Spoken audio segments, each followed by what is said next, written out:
Okay, सो हम पढ़ने वाले हैं फंडामेंटल राइट्स विच मीन्स मौलिक अधिकार। हिंदी में क्या कहते हैं इसे? मौलिक अधिकार। देखो, सबसे पहले परिभाषा से शुरू करते हैं। जब भी हम फंडामेंटल राइट्स को डिफाइन करेंगे, ठीक है, तो हमें 2-3 पॉइंट्स अपने परिभाषा में मेंशन करना है, अपने डेफिनेशन में मेंशन करना है, ताकि हमारा डेफिनेशन जो है वो सही एक अच्छा परिभाषा बन सके। तो फंडामेंटल राइट्स क्या होते हैं? सबसे पहले तो set of legally guaranteed rights. Legally guaranteed rights का मतलब होता है कि ऐसे अधिकार जिसे कानूनी मान्यता प्राप्त हो, जिसे कानूनी मान्यता प्राप्त हो। समझ में आ रहा है? तो set of legally guaranteed rights होती है जो कि किसी भी इंडिविजुअल के वेलबिंग और प्रोटेक्शन के लिए बहुत ही ज़रूरी होती है। उसके बिना किसी भी इंडिविजुअल का भला नहीं हो सकता। समझ में आ रहा है? समझ में आ रहा है? तो फंडामेंटल राइट्स क्या है? फंडामेंटल राइट्स जो है set of legally guaranteed rights है जो कि किसी भी इंडिविजुअल के जो है प्रोटेक्शन और वेलबींग के लिए इसेंशियल मानी जाती है।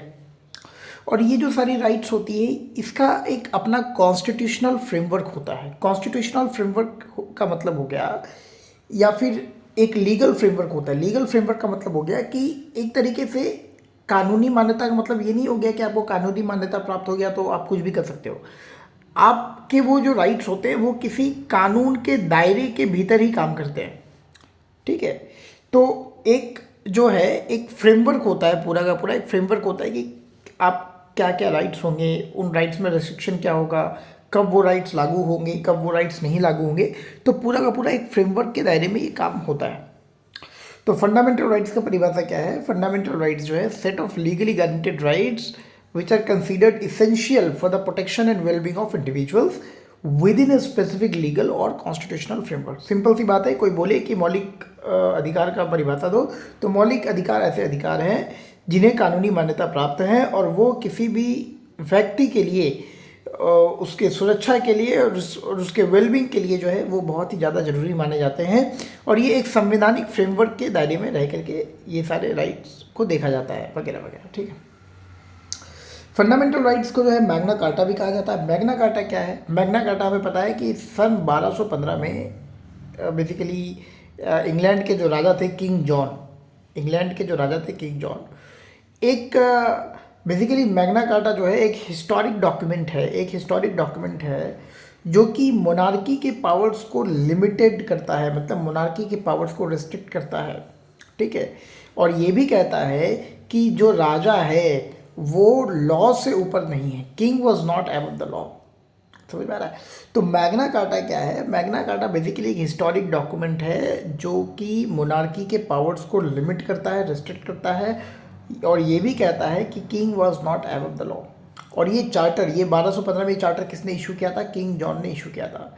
बेसिकली मैग्ना कार्टा ही जो है फर्दर यहीं से जो है एक तरीके से कह सकते हैं कि एक जो यही जो मैग्ना कार्टा ये एक ग्राउंड वर्क होता है। ग्राउंड वर्क का मतलब होता है कि यहीं से फर्दर जो कॉन्स्टिट्यूशनलिज्म की हम बात करते हैं, हम संविधान की बात करते हैं, संवैधानिकता की बात करते हैं, कहीं ना कहीं वो यहीं से शुरू होती है। तो बेसिकली ये ग्राउंड वर्क है। मैग्ना कार्टा क्या है? ग्राउंड वर्क है। ठीक है, मतलब होता है ना किसी भी चीज़ का, जैसे पहले क्या होता है, पहले हम लोग कैसा फ़ोन इस्तेमाल करते थे? पहले होता था डायल वाला फ़ोन इस्तेमाल करते थे, बड़ा बड़ा घर पे रखा होता था। फिर धीरे धीरे उसका डेवलपमेंट हुआ और छोटा होते गया, और डेवलपमेंट हुआ और छोटा होता गया। वैसे ही मैग्ना कार्टा है। ठीक है, मैग्ना कार्टा के बाद जो है इस पर और भी काम किया गया, धीरे धीरे कॉन्स्टिट्यूशन का कॉन्सेप्ट आया, वगैरह वगैरह जो है इस तरीके से काम किया गया। तो मैग्ना कार्टा क्या है? मैग्ना कार्टा को हिस्टोरिक डॉक्यूमेंट इसलिए कहते हैं क्योंकि एक ग्राउंड वर्क तैयार किया। समझ में आ रहा है? एक ग्राउंड वर्क तैयार किया। ठीक है, किस चीज़ का ग्राउंड वर्क तैयार किया? आने वाले समय में जो कॉन्स्टिट्यूशन बनेगा, जो संविधान बनेगा, जो रूल ऑफ लॉ की बात की जाएगी, उसका ग्राउंड वर्क तैयार किया मैग्ना कार्टा। समझ में आ रहा है? ठीक है, इस चीज़ को याद रखना। ओके, तो मैग्ना कार्टा क्या है इसको पढ़ लिया, और इसीलिए फंडामेंटल राइट्स को भी मैग्ना कार्टा कहा जाता है क्योंकि भारत के कॉन्टेक्स्ट में भी जो है फंडामेंटल राइट्स, भारत का जो संविधान है वो एक हिस्टोरिक डॉक्यूमेंट है ना। इसके पहले तो वैसा कोई संविधान था नहीं भारत का, तो भारत के संदर्भ में भी वो हिस्टोरिक डॉक्यूमेंट, इसलिए फंडामेंटल राइट्स को मैग्ना कार्टा कहा जाता है। भारतीय संविधान में फंडामेंटल राइट्स पार्ट 3 में आर्टिकल 12 से 35 है। फंडामेंटल राइट्स को मैग्ना कार्टा कहते हैं। ये सारी चीज़ हमने पढ़ लिया। अब देखो कि फंडामेंटल राइट्स को फंडामेंटल क्यों कहते हैं, 2-3 बातें समझो। सबसे पहले तो फंडामेंटल राइट्स को फंडामेंटल इसलिए कहते हैं क्योंकि ये किसी भी व्यक्ति के ऑलराउंड डेवलपमेंट के लिए ज़रूरी है। ऑलराउंड डेवलपमेंट का मतलब होता है कि वो कैसे बोलेगा, कैसे चलेगा, कैसे अपनी बातों को एक्सप्रेस करेगा, ठीक है। तो ऑलराउंड डेवलपमेंट के लिए बहुत ज़रूरी है, पहली बात। दूसरी बात, ये जो राइट्स है ये इनहेरेंट होते हैं। इनहेरेंट का मतलब होता है कि जब किसी का जन्म होता है तो जन्म के साथ ही वो राइट्स इसको मिल जाते हैं, वो इनहेरेंट होते हैं, समझ में ना। इनहेरेंट का मतलब कि ऐसे राइट्स, इनहेरेंट और इनएलिनेबल, इसका मतलब होता है ऐसे राइट्स जो किसी व्यक्ति से अलग ना किए जा सके। जैसे जीवन जीने का अधिकार, जीवन जीने का अधिकार, राइट टू लाइफ, जीवन जीने का अधिकार, ये किसी व्यक्ति से अलग नहीं किया जा सकता, समझ में आता है। जन्म के साथ ही उसे जीवन जीने का अधिकार मिलता है। तो फंडामेंटल राइट्स जो है ये इनहेरेंट और इनएलिनेबल होते हैं। 2-4 पॉइंट्स याद रखना, ठीक है। ह्यूमन डिग्निटी के लिए, मानव सम्मान के लिए राइट्स बहुत ज़रूरी होते हैं। और डेमोक्रेटिक वैल्यूज़ जो होते हैं, ठीक है, मतलब कि जो लोकतांत्रिक वैल्यूज़ होते हैं, लोकतंत्र के बिना फंडामेंटल राइट्स के हम नहीं कह सकते कि किसी देश में डेमोक्रेसी है, लोकतंत्र है, ठीक है। तो फंडामेंटल राइट्स जो है ये डेमोक्रेटिक वैल्यूज़ को रिफ्लेक्ट करता है। तो फंडामेंटल राइट्स को हम फंडामेंटल क्यों कहते हैं, ये सारे पॉइंट हैं, ठीक है। और इसका एक पॉइंट लिख सकते हो कि सीधा सीधा जो है कॉन्स्टिट्यूशन गारंटी करता है, ये सीधा सीधा कॉन्स्टिट्यूशन गारंटी करता है। ऐसा नहीं कि ये राइट्स हमें सरकार दे रही है, ऐसा नहीं, ये राइट्स हमें खुद कॉन्स्टिट्यूशन दे रहा है। और कॉन्स्टिट्यूशन और सरकार जो है वो खुद कॉन्स्टिट्यूशन के अधीन होकर काम करता है, समझ में आ रहा है। आगे बढ़ते हैं। टोटल 6 फंडामेंटल राइट्स है भारतीय संविधान में। राइट टू इक्वालिटी जो कि आर्टिकल 14 से 18 तक आता है। राइट टू फ्रीडम 19 से 22 तक आता है। Right against exploitation 23-24। Right to freedom of religion 25 से 28। Cultural and educational rights 29-30। और आर्टिकल 31 हम इसमें अभी डिस्कस नहीं करते क्योंकि ये पार्ट 12 में है, आर्टिकल 300A में, ठीक है। Article 32 right to constitutional remedies, समझ में आ रहा है। हमने देखा कि आर्टिकल 31 जो है ये पार्ट 12 300A और हमने ये 44th अमेंडमेंट 1978 से इसे हटाया है। तो ये सारी चीज़ें हो गई। ये दो बार कैसे आ गया fundamental rights, okay okay okay okay, यहाँ पे दो बार आ गया। अब देखो, अब हम आर्टिकल 12 से शुरू करते हैं। आर्टिकल 12 क्या होता है, आर्टिकल 12 क्या कहता है। आर्टिकल 12 स्टेट को डिफाइन करता है। स्टेट का मतलब टेरिटोरियल स्टेट की बात नहीं हो रही है, स्टेट का मतलब सरकार की बात हो रही है, ठीक है। तो आर्टिकल 12 जो है वो स्टेट को डिफाइन करता है। क्यों? क्योंकि स्टेट के पास शक्ति होती है किसी व्यक्ति को, मतलब स्टेट को शक्ति दिया गया है किसी व्यक्ति के मौलिक अधिकार को रिस्ट्रिक्ट करने का, फंडामेंटल राइट्स को रिस्ट्रिक्ट करने का। ये अधिकार किसको दिया गया है? कॉन्स्टिट्यूशन में ये अधिकार स्टेट को दिया गया है। क्या ये अधिकार किसी पर्सनल किसी प्राइवेट बॉडी को दिया गया है? नहीं, ये स्टेट को दिया गया है, सरकार को दिया गया है। तो सरकार है क्या, इसका परिभाषा करना बहुत जरूरी हो जाता है। तो आर्टिकल 12 में स्टेट को डिफाइन किया गया है। स्टेट कौन है? पार्लियामेंट स्टेट है, स्टेट लेजिस्लेचर स्टेट है, लोकल बॉडीज स्टेट है, जो गवर्नमेंट एजेंसीज है वो स्टेट है। अगर तुम आर्टिकल 12 को डिटेल में पढ़ो तो यहाँ पे एक शब्द मिलेगा अदर अथॉरिटीज़। अब ये अदर अथॉरिटीज़ कौन होगा, इसको लेकर के डिस्प्यूट हो गया। तो इस डिस्प्यूट को सॉल्व किया गया RD Shetty versus airport authority of India में, जिसमें जस्टिस PN भागवती उस वक्त के चीफ जस्टिस थे। याद रखना, जस्टिस PN भागवती जो है ये 17th chief justice of India है, ये भी चीज़ याद रखना। और लॉन्गेस्ट सुप्रीम कोर्ट के अब तक लॉन्गेस्ट सर्विंग जज रह चुके हैं। ये सारे इंपॉर्टेंट फैक्ट्स को भी हम लोग कवर करते चल रहे हैं। तो RD Shetty versus airport authority of India में जस्टिस PN भागवती ने 5 पॉइंट दिए और बताया कि ये 5 पॉइंट तय करेगा कि कोई एक बॉडी वो स्टेट के भीतर आएगा कि नहीं आएगा। वो 5 पॉइंट्स क्या थे? वो 5 पॉइंट्स थे, जैसे कि मैं कुछ एग्जांपल देता हूँ कि मान लो वो स्टेट फंडेड है या वो बॉडी पब्लिक इंटरेस्ट में काम कर रही है, ठीक है, तो वैसी बॉडी जो है वो स्टेट कहलाएगी। तो PN भागवती के बारे में हमने देखा कि PN भागवती जो है 17th chief justice of India थे और सुप्रीम कोर्ट के लॉन्गेस्ट सर्विंग सुप्रीम कोर्ट जज है। PN भागवती को 2 चीज़ों के लिए और भी जाना जाता है। एक तो पब्लिक इंटरेस्ट लिटिगेशन PLI, जिसको हम लोग बाद में PIL, जिसको हम लोग बाद में जिक्र करेंगे, और एक एब्सोल्यूट लाइबिलिटी। एब्सोल्यूट लाइबिलिटी 2 तरीके की होती है, एक होती है स्ट्रिक्ट लाइबिलिटी और एक होती है एब्सोल्यूट लाइबिलिटी, ठीक है। इतनी बात समझ लो, एब्सोल्यूट लाइबिलिटी क्या होता है। एब्सोल्यूट लाइबिलिटी का मतलब होता है कि मान लो कि कोई मालिक है A, इसका फैक्ट्री है B, इसमें वर्कर्स काम करते 100, ठीक है। अब मान लो किसी वर्कर की वजह से इस फैक्ट्री में आग लग जाती है, या किसी वर्कर की गलती की वजह से, वर्कर की गलती भी, ध्यान रखना, वर्कर की गलती की वजह से, मालिक की गलती की वजह से नहीं, वर्कर की गलती की वजह से भी अगर किसी वर्कर का नुकसान होता है तो उसका खामियाजा जो है पर्सन जो मालिक है उसको उठाना पड़ेगा। ये कहता है एब्सोल्यूट लायबिलिटी प्रिंसिपल, ठीक है। तो इसको हम लोग बाद में जिक्र करेंगे, अभी हम लोग आगे बढ़ते हैं। देखो पीएन भागवती प्लस वीआर कृष्ण अय्यर को जुडिशियल एक्टिविज्म का पायोनियर माना जाता है। पायोनियर का मतलब कि इन्होंने जुडिशियल एक्टिविज्म की शुरुआत करी। अब जुडिशियल एक्टिविज्म क्या होता है इसको हम लोग बाद में पढ़ेंगे। बेसिकली जुडिशियल एक्टिविज्म वो होता है, अभी समझ लो थोड़ा सा, कि जब जुडिशरी बढ़ चढ़ के लेजिस्लेचर का काम करने लगे तो उसको हम कहते हैं जुडिशियल एक्टिविज्म। ठीक है, हमें पता है कि हमारे यहाँ पे एग्जीक्यूटिव, लेजिस्लेचर और जुडिशरी सबके पावर सेपरेट किए गए हैं, लेकिन कभी कभी क्या होता है कि जुडिशरी खुद ही लॉ बना देती है कि पार्लियामेंट ये नहीं कर सकती, पार्लियामेंट वो नहीं कर सकती। तो कभी कभी क्या होता है कि जुडिशरी जो है वो लेजिस्लेचर के काम को करने लगती है। ठीक है, और इसी चीज़ को कहते हैं जुडिशियल एक्टिविज्म। समझ में आ रहा है? तो पीएन भागवती और वीआर कृष्ण अय्यर को जुडिशियल एक्टिविज्म का पायनियर माना जाता है। सवाल उठता है कि क्या आर्टिकल 12 के भीतर जुडिशरी भी आएगा? क्या जुडिशरी को हम स्टेट समझेंगे आर्टिकल 12 के भीतर? इस चीज़ को डिस्कस किया गया रूपा अशोक हुर्रा वर्सेस अशोक हुर्रा केस में, जिसमें सुप्रीम कोर्ट ने कहा कि अगर जुडिशरी जुडिशियल फंक्शन कर रही है तो वो स्टेट नहीं है, और वही जुडिशरी अगर एडमिनिस्ट्रेटिव फंक्शन कर रही है तो वो एक स्टेट ही कहलाएगी। समझ में आ रहा? यहाँ पे सुप्रीम कोर्ट का बेसिकली यहाँ पे आर्गूमेंट ये था कि जुडिशरी जो कि स्टेट से होने वाले अर्बिटेरली जो मतलब कि अनफेयर या अनजस्ट तरीके से अगर स्टेट तुम्हारा फंडामेंटल राइट्स को वायलेट कर रहा है तो जुडिशरी उसको प्रोटेक्ट करती है। तो हम जुडिशरी को स्टेट कैसे कह सकते हैं? मतलब वो पोजीशन जो टेंडेंसी रखता है तुम्हारे फंडामेंटल राइट्स को वायलेट करने का, हम उसी पोजीशन पे जुडिशरी को कैसे रख सकते हैं? ठीक है, तो ये चीज़ समझना। रूपा अशोक, तो आर्टिकल 12 में हमने 2 केस पढ़े, एक रूपा अशोक हुर्रा और एक R D Shetty versus airport authority of India. ठीक है, इस चीज़ को हमेशा याद रखना। आगे बढ़ते हैं। आर्टिकल 13 क्या कहता है? आर्टिकल 13 सिंपली जो है लेजिस्लेचर को ऐसे कानून बनाने से रोकता है जो तुम्हारे फंडामेंटल राइट्स के साथ इनकन्सिस्टेंट हो। समझ में आ रहा है? आर्टिकल 13 जो है वो लॉ को डिफाइन करता है कि लॉ क्या होगा। समझ में आ रहा है? याद रखना, आर्टिकल 13 क्या करता है? लॉ को डिफाइन करता है।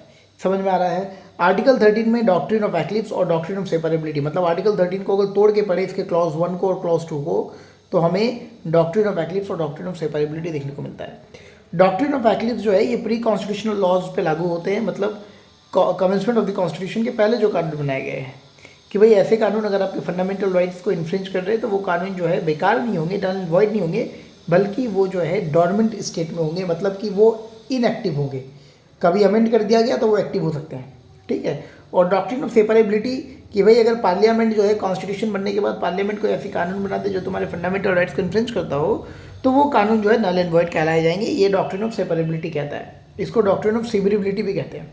ठीक है, अब आर्टिकल 13 जो है वो जुडिशियल रिव्यू का बेसिस फॉर्म करता है। मतलब आर्टिकल 13 सिंपली कहता है पार्लियामेंट को कि भाई आप पार्लियामेंट या स्टेट लेजिस्लेचर को कि आप ऐसे कानून नहीं बना सकते जो फंडामेंटल राइट के साथ इनकन्सिस्टेंट हो। तो अगर लेजिस्लेचर फिर भी ऐसा करती है तब वहाँ पे जुडिशरी आता है और बोलता है नहीं कि आर्टिकल 13 का वायलेशन है, आप ऐसा नहीं कर सकते। तो आर्टिकल 13 जो है वो जुडिशियल रिव्यू का बेसिस है। तो ये क्वेश्चन बन सकता है कि जुडिशियल रिव्यू जो है किस आर्टिकल से इंस्पायर्ड है? तो आर्टिकल 13 से। ठीक है, अब आर्टिकल 13 जब हम लोग डिस्कस करते हैं तो यहाँ पे कुछ केस लॉज डिस्कस करते हैं, जैसे कि शंकरी प्रसाद केस 1951। अब शंकरी प्रसाद केस 1951 में सवाल ये उठा, देखो कॉन्स्टिट्यूशन बनने के साथ ही ये एक डिबेट चल रहा था कि क्या पार्लियामेंट के पास कितना शक्ति है कॉन्स्टिट्यूशन को अमेंड करने का। ठीक है, तो याद रखना पहला अमेंडमेंट हुआ था 1951 में। ठीक है ना, फर्स्ट अमेंडमेंट हुआ था और इस फर्स्ट अमेंडमेंट को चैलेंज किया गया था शंकरी प्रसाद केस 1951 में। यहाँ पे सुप्रीम कोर्ट ने कहा कि पार्लियामेंट के पास कॉन्स्टिट्यूशन के साथ साथ फंडामेंटल राइट्स को भी अमेंड करने की शक्ति है। समझ आ रहा है कि नहीं? शंकरी प्रसाद केस में क्या कहा गया कि पार्लियामेंट के पास कॉन्स्टिट्यूशन को तो अमेंड वो कर ही सकते हैं, लेकिन कॉन्स्टिट्यूशन में जो फंडामेंटल राइट्स वाला पार्ट मौजूद है उसको भी अमेंड कर सकते हैं। समझ में आ रहा है? उसको भी अमेंड कर सकते हैं। ठीक है, और उसने कहा कि आर्टिकल 13 में जो लॉ शब्द का इस्तेमाल किया गया है वो कॉन्स्टिट्यूशनल अमेंडमेंट लॉ के लिए नहीं है। मतलब आर्टिकल 13 कहता है कि आप ऐसे लॉ नहीं बना सकते जो आपके फंडामेंटल राइट्स को इन्फ्रिंज करता हो। आर्टिकल 13 ये थोड़ी कहता है कि आप ऐसे कॉन्स्टिट्यूशनल अमेंडमेंट नहीं कर सकते जो आपके फंडामेंटल राइट्स से इन्फ्रिंज हो। तो कहने का मतलब है कि आर्टिकल 13 में जो लॉ शब्द को यूज़ किया गया है इसको एक तरीके से नैरो इंटरप्रिटेशन मिलता है संकीर्ण प्रसाद केस में कि लॉ जो है ये सिर्फ ऑर्डिनरी लॉज को रेफर करता है, कॉन्स्टिट्यूशनल अमेंडमेंट लॉज को, जिसको शॉर्ट में कॉन्स्टिट्यूएंट लॉज कहते हैं, कॉन्स्टिट्यूएंट लॉज को इंक्लूड नहीं करता है आर्टिकल 13। ये संकीर्ण प्रसाद केस में कहा गया, विच मीन्स कि संकीर्ण प्रसाद केस 1951 ने लेजिस्लेचर को और हम कह सकते हैं एग्जीक्यूटिव को, या फिर लेजिस्लेचर समझो, लेजिस्लेचर को एक तरीके से बहुत ज़्यादा शक्ति दे दिया। संकीर्ण प्रसाद 1951 में लेजिस्लेचर को बहुत ज़्यादा बढ़ चढ़ के शक्ति मिल गया कि वो कुछ भी अब अमेंड कर सकते हैं। समझ में आ रहा है? इसके चीफ जस्टिस कौन थे? इसके चीफ जस्टिस थे हरिलाल कानिया। कौन थे? हरिलाल कानिया। याद रखना ये जो थे हरिलाल कानिया, ये पहले CJI थे। ये इंपॉर्टेंट फैक्चुअल इन्फॉर्मेशन है, पूछा जा सकता है कि भारत के पहले चीफ जस्टिस कौन थे? हरिलाल कानिया। याद रखना हरिलाल कानिया के ही बेसिकली नेफ्यू थे, भतीजे थे हीरालाल कानिया। तो हीरालाल कानिया और हरिलाल कानिया में कंफ्यूज मत होना। हीरालाल कानिया जो है ये 23rd चीफ जस्टिस है, तो दोनों के नाम में कंफ्यूज मत होना। समझ में आ रहा है? इसी संकीर्ण प्रसाद केस में हमने क्या देखा? तुमसे अगर पूछे कि संकीर्ण प्रसाद केस का जिस्ट बताओ, तो संकीर्ण प्रसाद केस जो है इसने लेजिस्लेचर को बहुत ज़्यादा पावर दे दिया, ठीक है। और आर्टिकल 13 में बोला कि article 13 includes only ordinary laws and not the constitutional amendment laws. समझ में आ रहा है? इसी संकीर्ण प्रसाद केस 1951 को दोहराया गया Sajjan Singh versus state of Rajasthan में। समझ में आ रहा है? तो Sajjan Singh versus state of Rajasthan 1965 में संकीर्ण प्रसाद केस को ही दोहराया गया, ठीक है। लेकिन सिचुएशन कब चेंज हुआ? सिचुएशन चेंज हुआ Golaknath versus state of Punjab 1967 में। यहाँ पे सुप्रीम कोर्ट ने कुछ और कह दिया। Golaknath versus state of Punjab 1967 में सुप्रीम कोर्ट ने कहा कि DPSP के इम्प्लीमेंटेशन के लिए फंडामेंटल राइट्स को नहीं अमेंड किया जा सकता। अभी यहाँ पे संकीर्ण प्रसाद क्या कह रहा था कि कॉन्स्टिट्यूशन के साथ साथ फंडामेंटल राइट्स को भी अमेंड कर सकती है लेजिस्लेचर, लेकिन गोलकनाथ में ये बोला गया कि भाई DPSP को इम्प्लीमेंट करने के लिए आप फंडामेंटल राइट्स को अमेंड नहीं कर सकते। समझ में आ रहा है? पार्लियामेंट इससे नाराज हो गया, कहीं ना कहीं ये पार्लियामेंट के पावर को रिस्ट्रिक्ट करने की बात कर रहा था। पार्लियामेंट ने 24th और 25th अमेंडमेंट से रिएक्ट किया। पार्लियामेंट ने 24th अमेंडमेंट 1971 किया, उसी साल एक और अमेंडमेंट किया 25th अमेंडमेंट। याद रखना इसके अलावा और भी 2 अमेंडमेंट हुए थे 26 और 29, ठीक है। समझो, क्या सिर्फ 24, 25 हुए थे? नहीं, 24, 25, 26 और 29 ये सभी अमेंडमेंट 1971 में हुए थे। समझ में आ रहा है? लेकिन हमें इंपॉर्टेंट 24, 25 होता है पढ़ना, ये दोनों ज़्यादा पॉपुलर है, ठीक है। 24th अमेंडमेंट क्या कह रहा था? 24th अमेंडमेंट जो है वो आर्टिकल 13 में एक क्लॉज डाला था, आर्टिकल 13 क्लॉज 4, और आर्टिकल 368 के भीतर एक क्लॉज डाला था, आर्टिकल 360 क्लॉज 3। समझ में आ रहा है? ये दोनों ही क्लॉज जो है वो पार्लियामेंट को अलाउ करते हैं कि वो बिना किसी रिस्ट्रिक्शन के फंडामेंटल राइट्स को मॉडिफाई कर सके। समझ आ रहा है कि नहीं समझ आ रहा है? हमने क्या पढ़ा? हमने पढ़ा कि गोलकनाथ ने Sajjan Singh versus state of Rajasthan कह लो, या फिर तुम्हारा जाकर के संकीर्ण प्रसाद केस 1951 कह लो, इन दोनों के जजमेंट को ओवर रूल किया और ये कहा कि फंडामेंटल राइट्स को अमेंड नहीं किया जा सकता। पार्लियामेंट ने रिएक्ट किया। कौन से अमेंडमेंट? 2 इंपॉर्टेंट अमेंडमेंट है, 24th और 25th amendment. 24th amendment 1971 supreme court parliament ने आर्टिकल 13 क्लॉज 4 और आर्टिकल 368 क्लॉज 3 डाला। ये दोनों क्लॉज क्या है? ये दोनों क्लॉज सिंपली पार्लियामेंट को अलाउ करते हैं कि ये बिना किसी रेस्ट्रिक्शन के फंडामेंटल राइट्स को मॉडिफाई कर सके। यहाँ की और एक बात इसमें डाली गई 24th अमेंडमेंट में, याद रखना कि प्रेसिडेंट जो है वो कॉन्स्टिट्यूशनल अमेंडमेंट बिल को अजेंट देने के अलावा और कुछ नहीं कर सकते। मतलब कॉन्स्टिट्यूशनल अमेंडमेंट बिल जो है उसको प्रेसिडेंट सिर्फ अजेंट दे पाएंगे और किसी तरीके का वीटो पावर एक्सरसाइज नहीं कर पाएंगे। ये चीज़ जो है 24th अमेंडमेंट 1971 से डाला गया। समझ में आ रहा है? तो ये चीज़ हमने देखा। वहीं पे आप 25th भी पढ़ लेते हैं भाई। 25th क्या है? 25th जो है इसमें ये बोला गया कि भाई 25th जो है ये आर्टिकल 31C, याद रखो, आर्टिकल 31C को इंट्रोड्यूस करता है कॉन्स्टिट्यूशन में, है ना। आर्टिकल 31C को भाई अभी फर्स्ट अमेंडमेंट जब पढ़ेंगे हम जब फर्स्ट अमेंडमेंट पढ़ेंगे तो हम देखेंगे कि फर्स्ट अमेंडमेंट से कॉन्स्टिट्यूशन में आर्टिकल 31A और आर्टिकल 31B को इंट्रोड्यूस किया गया, और वहीं पे 25th अमेंडमेंट से आर्टिकल 31C को इंट्रोड्यूस किया गया। आर्टिकल 31C क्या कहता है कि आर्टिकल 31C कहता है कि डीपीएसपी में मौजूद आर्टिकल 39B और आर्टिकल 39C पे कानून बनाने पे अगर आर्टिकल 14, 19 और 21 आर्टिकल 14, 19 और 31 सॉरी आर्टिकल 14, 19 और 31 का वायलेशन होता है तो आप कोर्ट में उसको चैलेंज नहीं कर सकते। ये क्या कहता है, ये आर्टिकल 31C कहता है, समझ में आ रहा है। और ये 25th अमेंडमेंट 1971 से ऐड किया गया था कॉन्स्टिट्यूशन में, समझ में आ रहा है। और बाद में कॉन्स्टिट्यूशन ने इंदिरा गांधी के समय काल में इसको फर्दर अमेंड कर दिया आर्टिकल 31C को, और ये कह दिया, ठीक है, 42nd अमेंडमेंट 1976, इसको मिनी कॉन्स्टिट्यूशन भी कहते हैं, और ये कह दिया कि आर्टिकल 39B 39C तक ही लागू नहीं होगा, बल्कि डीपीएसपी के किसी भी प्रोविजन को अप्लाई करने पे अगर फंडामेंटल राइट्स आर्टिकल 14, 19, 31 का वायलेशन होता है तो आप जो है कोर्ट नहीं जा सकते। हालांकि उस अमेंडमेंट को मिनर्वा मिल केस 1980 में जो है स्ट्रक डाउन कर दिया गया और आर्टिकल 31C को ओरिजिनल स्टेटस पे रीस्टोर कर दिया गया। इतना समझ में आ रहा है। तो हमने 24th और 25th अमेंडमेंट को देखा, ठीक है। अब आते हैं डॉक्ट्रिन ऑफ बेसिक स्ट्रक्चर। अब आते हैं डॉक्ट्रिन ऑफ बेसिक स्ट्रक्चर, चूंकि हम 1971 का अमेंडमेंट पढ़ चुके हैं, ठीक है। अब आते हैं डॉक्ट्रिन ऑफ बेसिक स्ट्रक्चर में 1973, ठीक है। देखो बेसिकली हो क्या रहा था कि 1970s में ना कॉन्स्टिट्यूशनल क्राइसिस पड़ा था। कॉन्स्टिट्यूशनल क्राइसिस का मतलब ये हुआ कि पार्लियामेंट जो है वो बहुत ड्रास्टिकली कॉन्स्टिट्यूशन में अमेंडमेंट कर रहा था, ठीक है। खास करके इंदिरा गांधी के समय काल में बहुत ड्रास्टिकली जो है बहुत ज़्यादा कॉन्स्टिट्यूशन में बदलाव हो रहा था। यहाँ तक कि जो 42nd अमेंडमेंट हुआ, 42nd अमेंडमेंट 1976, उसको मिनी कॉन्स्टिट्यूशन का नाम दे दिया गया, उसको मिनी कॉन्स्टिट्यूशन का नाम दे दिया गया। समझ में आ रहा है।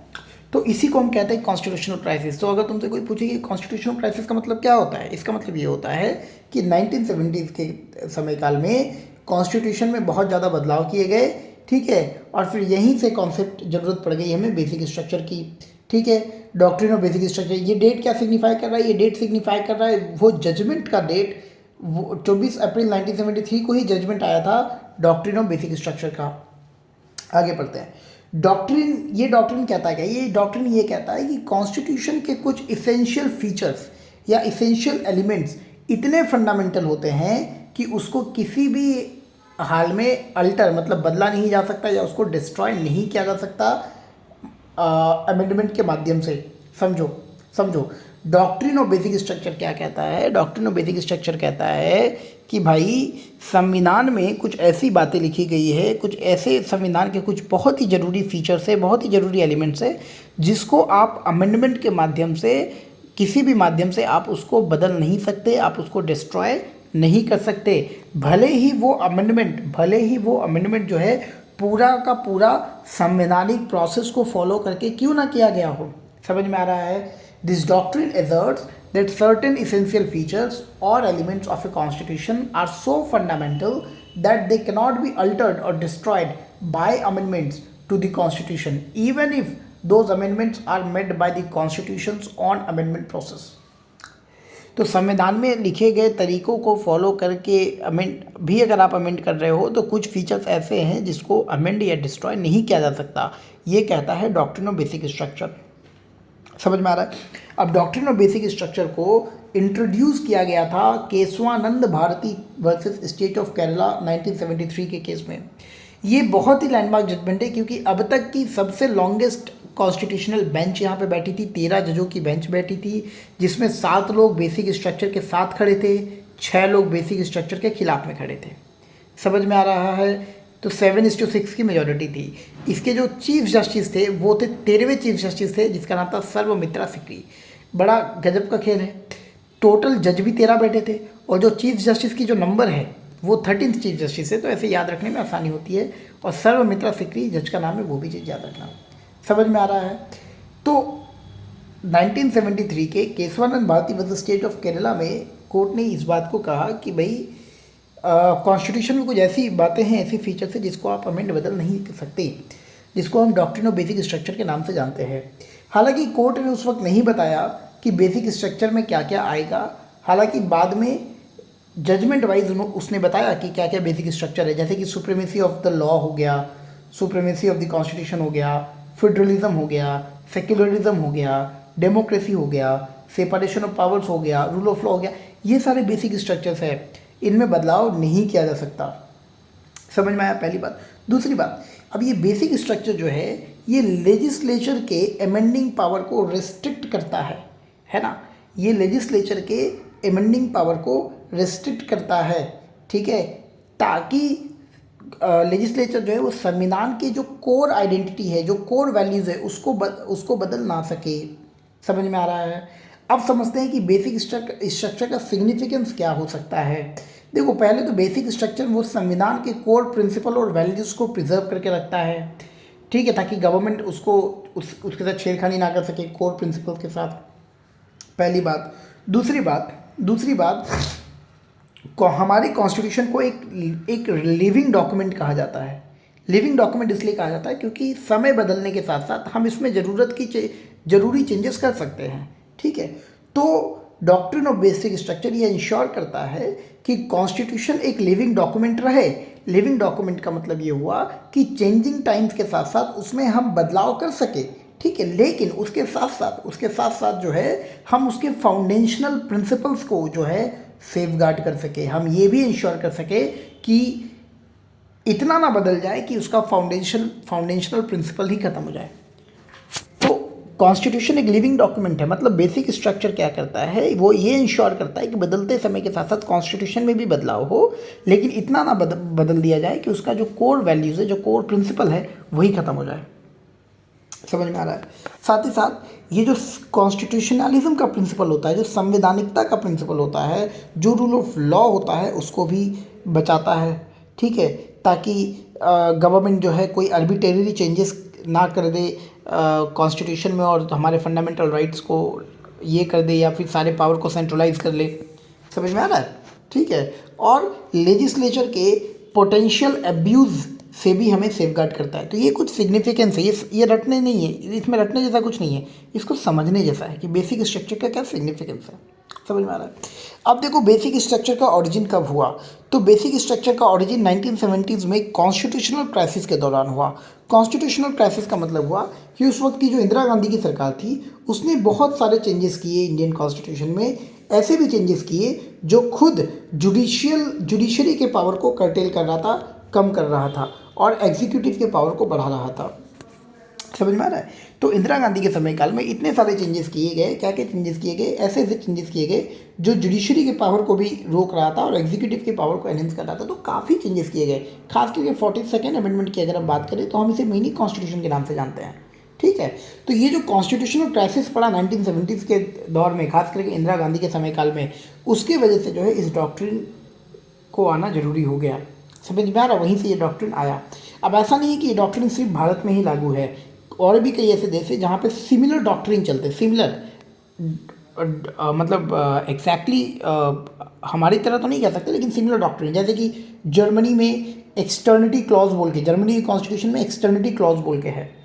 ये क्लॉज ये कहता है कि कुछ फंडामेंटल प्रिंसिपल जैसे कि human dignity, democracy, rule of law, federalism को वहाँ की सरकार अमेंड नहीं कर सकती। ये जर्मनी का एक्सटर्निटी क्लॉज कहता है। वहीं पे साउथ अफ्रीका के पास भी एक ऐसा क्लॉज है, सेविंग क्लॉज उसको कहते हैं। समझ में आ रहा है? पाकिस्तान, बांग्लादेश में भी वहाँ के कोर्ट ने कह रखा है। तो इस तरीके के, ऐसा नहीं है कि सिर्फ भारत में ये चलता है, दुनिया के अन्य देशों में भी ऐसी व्यवस्था है, ठीक है। अब थोड़ा सा हम लोग पढ़ते हैं फर्स्ट अमेंडमेंट एक्ट 1951, ठीक है। फर्स्ट अमेंडमेंट एक्ट 1951 को पढ़ते हैं। एक सेकेंड, थोड़ा पानी पी लें।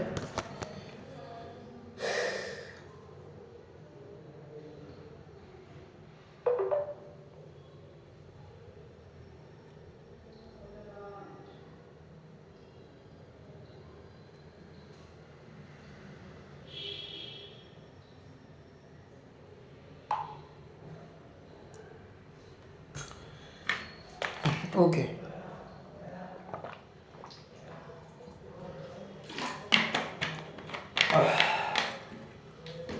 ओके, तो बात करते हैं फर्स्ट अमेंडमेंट एक्ट 1951।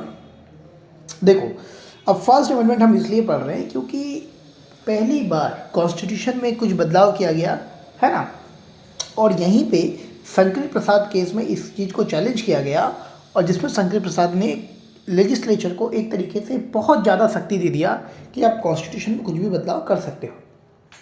अब देखो, फर्स्ट अमेंडमेंट एक्ट 1951 में क्या क्या चेंजेस किए गए। आर्टिकल 15 में बदलाव किए गए, आर्टिकल 19 में बदलाव किए गए, आर्टिकल 31 में बदलाव किए गए, आर्टिकल 85 में, आर्टिकल 87, आर्टिकल 174, 176, 342, 372, 376, इन सारे आर्टिकल्स में बदलाव किए गए।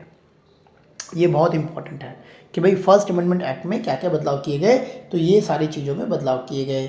समझ में आ रहा है। आर्टिकल 15 में क्या किया गया, आर्टिकल 15 में आर्टिकल 15 क्लॉज 4 डाला गया, जो कि सोशली और एजुकेशनली बैकवर्ड के एडवांसमेंट की बात करता है। Article 15 in general right against discrimination है कि आप by religion, race, caste, sex, place of birth, इन चीज़ों पे आप डिस्क्रिमिनेट नहीं कर सकते। लेकिन वहीं पे एक एक्सेप्शन भी दिया कि सोशली और एजुकेशनली बैकवर्ड के एडवांसमेंट के लिए जो है पॉजिटिव डिस्क्रिमिनेशन किया जा सकता है। तो ये आर्टिकल 15 क्लॉज 4 पूछा जा सकता है कौन से अमेंडमेंट से है या फर्स्ट अमेंडमेंट से। वहीं पे आर्टिकल 19 के भीतर क्लॉज 2 में 3 रीजन्स और डाले गए कि भाई public order, friendly relations with foreign states और इंसाइटमेंट टू एन ऑफेंस, इन तीनों रीज़न पे जो है तुम्हारे आर्टिकल 19 को रिस्ट्रिक्ट किया जा सकता है। समझ में आ रहा है। तो 3 रिस्ट्रिक्शन वाले रीजन्स लगाए गए कि भाई रीजन्स तो और भी कई पहले से थे, लेकिन ये 3 लगाए गए, public order, friendly relation with foreign states, incitement to an offence, article 19 clause 2 में। ठीक है। ये भी कहा गया कि अगर सरकार राष्ट्रीयकरण करती है, नेशनलाइजेशन करती है, तो वो चीज़ को कोर्ट में चैलेंज नहीं कर सकते अगर वो तुम्हारा राइट टू ट्रेड को वायलेट कर रहा है ना। सरकार क्या करती है, प्राइवेट प्रॉपर्टी को अगर सरकार खरीद ले तो वो नेशनलाइजेशन होता है। ठीक है। तो वो तुम्हारे राइट टू ट्रेड को वायलेट कर रहा है, ये तुम जाके नहीं कर सकते। सो ये सारे चेंजेस किए गए। वहीं पे हमें पता है आर्टिकल 31A और आर्टिकल 31B को भी इंट्रोड्यूस किया गया है ना। आर्टिकल 31A क्या कहता है, आर्टिकल 31A कहता है कि अगर 5 कैटेगरीज के लॉज, समझो आर्टिकल 31 क्या है, ये राइट टू प्रॉपर्टी है। आर्टिकल 31A कहता है कि 5 कैटेगरीज इसमें रखे गए। वो 5 कैटेगरीज ऑफ लॉज कैसे थे, वो प्रॉपर्टी के एक्विजिशन और मैनेजमेंट से संबंधित थे कि अगर सरकार किसी प्रॉपर्टी को एक्वायर करती है या उसको मैनेज करने के लिए कोई कानून बनाती है और वो कानून तुम्हारे तुम्हारे आर्टिकल 14 और आर्टिकल 19 को वायलेट करता है, तो उसको हम कोर्ट में चैलेंज नहीं कर सकते।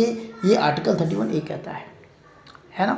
और फिर आर्टिकल 31B को भी हमने इंट्रोड्यूस किया। बेसिकली आर्टिकल 31A का ही एक एडवांस्ड वर्जन है। आर्टिकल 31B हमारे कॉन्स्टिट्यूशन में एक नया शेड्यूल 9 शेड्यूल को जोड़ता है और ये कहता है कि कोई भी कानून अगर 9 शेड्यूल में रख दिया गया तो फिर वो जुडिशियल रिव्यू के दायरे से बाहर चला जाएगा। मतलब जुडिशरी उसमें किसी भी तरीके का जजमेंट नहीं दे सकती, जुडिशरी उसको खारिज नहीं कर सकती। तो बेसिकली आर्टिकल 31B जो है वो आर्टिकल 31A के स्कोप को वाइड करता है। सो आर्टिकल 31A हमने कर लिया, आर्टिकल 31B हमने कर लिया। ठीक है। आर्टिकल 31 इन जनरल हमें पता है ये जो है फंडामेंटल राइट हुआ करता था, राइट टू प्रॉपर्टी, लेकिन ये बहुत ही कंट्रोवर्शियल था।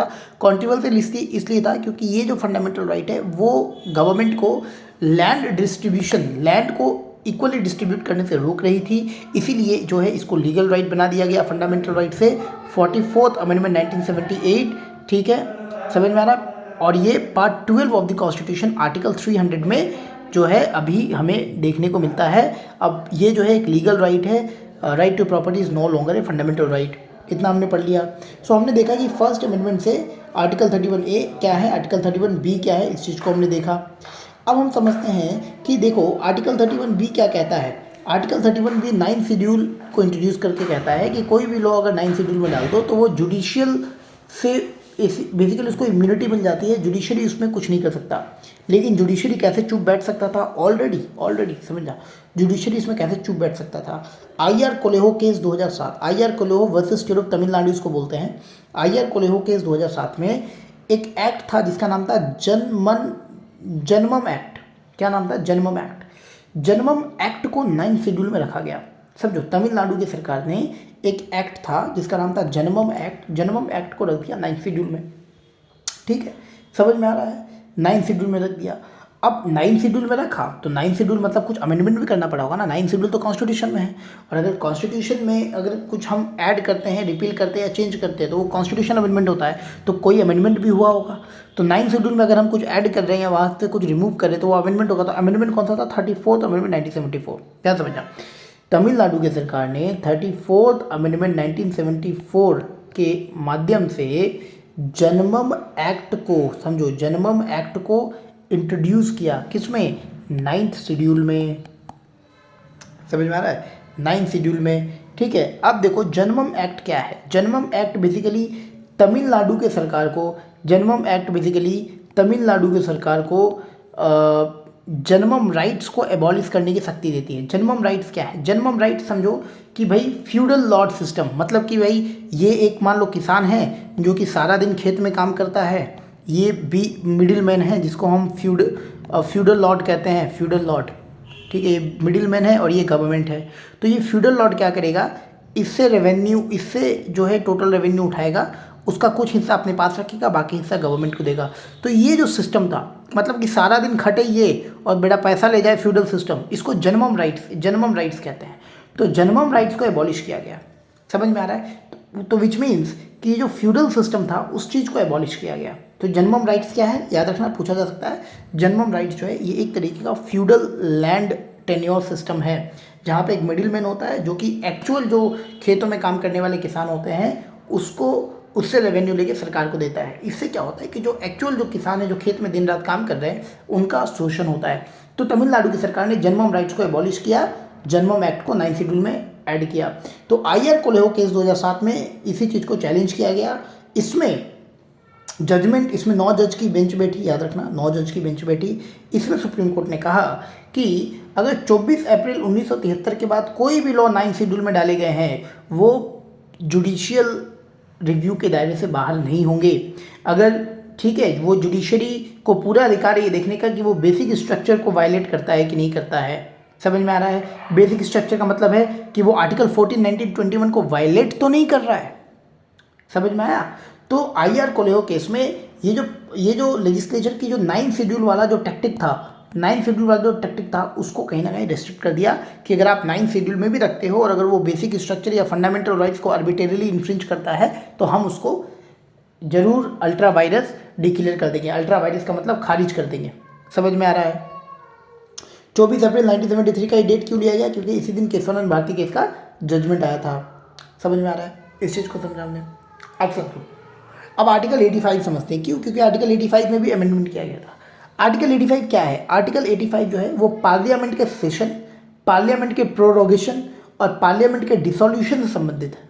समझ में आ रहा है? पार्लियामेंट के सेशन, उसके प्रोरोगेशन और डिसोल्यूशन संबंधित है। समझते हैं क्या होता है ये। ठीक है, देखो सबसे पहले समझो कि प्रेसिडेंट साहब जो है वो टाइम टू टाइम हाउस को, पार्लियामेंट को जो है समन करेंगे, मतलब पार्लियामेंट ये जो सेशन है जो वो बुलाएंगे किसी भी टाइम में और किसी भी प्लेस में। समझो प्रेसिडेंट साहब जो है किसी भी वक्त और कहीं भी लिखा गया है, एट एनी प्लेस का मतलब ये नहीं कि कहीं भी, बेसिकली पार्लियामेंट के भीतर ही, ठीक है, फिर भी प्लेस का इस्तेमाल किया गया। मान लो कभी पार्लियामेंट में आग लग गया तो कहीं और बुलाना पड़ेगा ना भाई, तो प्लेस शब्द का इस्तेमाल किया गया। ठीक है, तो प्रेसिडेंट समय समय पे हाउसेस को समन करेंगे, मतलब कि सारे लोगों को बुलाएंगे बात विचार डिस्कशन करने के लिए, जैसे हाउसेस में काम होते हैं। ठीक है, पार्लियामेंट में काम होते हैं। तो पार्लियामेंट के किसी भी हाउस को, चाहे वो लोकसभा हो या वो राज्यसभा हो, प्रेसिडेंट साहब जो है समन कर सकते हैं कभी भी, at any time and place. समझ में आया? और प्रेसिडेंट साहब ये इंश्योर करेंगे कि 2 सेशन के बीच में 6 महीने से ज़्यादा का गैप ना हो। याद रखना, बहुत इंपॉर्टेंट है। प्रेसिडेंट साहब ये इंश्योर करेंगे कि 2 महीने से ज़्यादा, 2 सेशन के बीच में 6 महीने से ज़्यादा का गैप ना हो। समझ में आ रहा है? तो देखो आर्टिकल 85 जो है ना, पहले ये 6 महीने वाला टाइम और एट एनी टाइम प्लेस ये सब मेंशन नहीं किया हुआ था। आर्टिकल 85 में फर्स्ट अमेंडमेंट के बाद at any time and place और 6 मंथ्स को लिखा गया कि भाई 2 सेशन के बीच में 6 महीने से ज़्यादा गैप नहीं हो सकता। और ये इंश्योर करने का काम किसका है? प्रेसिडेंट का है। तो याद रखना, पहला MCQ, हाउसेस को समन कौन करता है? प्रेसिडेंट करता है। ठीक है, कौन इंश्योर करता है कि 2 सेशन के बीच में 6 महीने से ज़्यादा गैप ना हो? प्रेसिडेंट करता है। कहाँ पे लिखा गया है? आर्टिकल 85 में लिखा गया है। आर्टिकल 85 में कौन सा अमेंडमेंट हुआ था? फर्स्ट अमेंडमेंट हुआ था। ठीक है, इतना समझ में आ रहा है? ठीक है, अब देखो प्रेसिडेंट के पास शक्ति होती है हाउस को प्रोरोग करने की और डिसॉल्व करने की। ठीक है, हाउस को प्रोरोग करने की, डिसॉल्व करने की। अब देखो राज्यसभा तो भाई परमानेंट हाउस है, राज्यसभा तो परमानेंट है।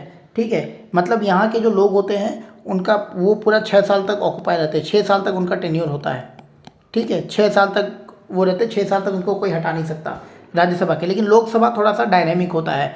मान लो कि सरकार बीच में ही, कोई जरूरी नहीं है कि सरकार 5 साल तक कंटिन्यू करे, बीच में भी गिर सकता है है ना। तो प्रेसिडेंट के पास क्या सकती है, प्रेसिडेंट के पास सकती है प्रोरोग करने की और डिसॉल्व करने की। प्रोरोग का मतलब क्या होता है, पहले इस चीज़ को समझते हैं कि भाई प्रोरोग का मतलब क्या होता है। देखो प्रोरोग का मतलब होता है कि कोई भी ऑन गोइंग सेशन को ख़त्म करना। मान लो एक सेशन चल रहा है, ठीक है, और उस सेशन को कंक्लूड करना कि चलो भाई अब सेशन हो गया बहुत, अब सभी अपने अपने कॉन्स्टिट्यूएंसी में जाओ और काम करो, ठीक है, सेशन बहुत हो गया, वाद विवाद डिबेट डिस्कशन बहुत हो गया, अब अपने अपने कॉन्स्टिट्यूएंसी में जाके काम करो। तो ऑन गोइंग सेशन को अगर हम कंक्लूड करते हैं तो वो होता है प्रोरोग कहना, ठीक है। या फिर अब समझो समझो समझो, और ये प्रोरोग करने की शक्ति किसके पास है, प्रेसिडेंट के पास है। कहाँ पे लिखी गई है, आर्टिकल 85 में लिखा गया है, समझ में आ रहा है। और जब लोकसभा को प्रोरोग किया जाता है तो जितने भी पेंडिंग नोटिस होते हैं, जितने भी नोटिस पेंडिंग पड़े होते हैं, सब इनवैलिड हो जाते हैं। लेकिन जो कॉन्स्टिट्यूशनल बिल्स होते हैं, ठीक है, जो बिल्स होते हैं वो बिल अनइफेक्टेड रहते हैं, बिल नहीं एक्सपायर करता है। बहुत इंपॉर्टेंट है, पूछा जा सकता है, ठीक है।